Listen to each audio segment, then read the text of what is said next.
This line of Python code define a variable, names my list, and assign to it is list containing 4 elements.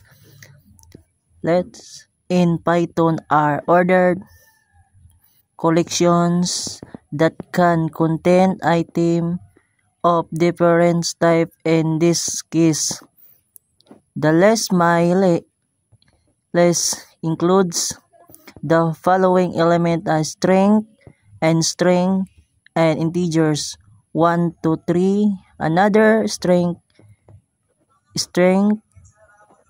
in floating point number 3.14 point. The item in the list are enclosed in square bracket and separated by commas.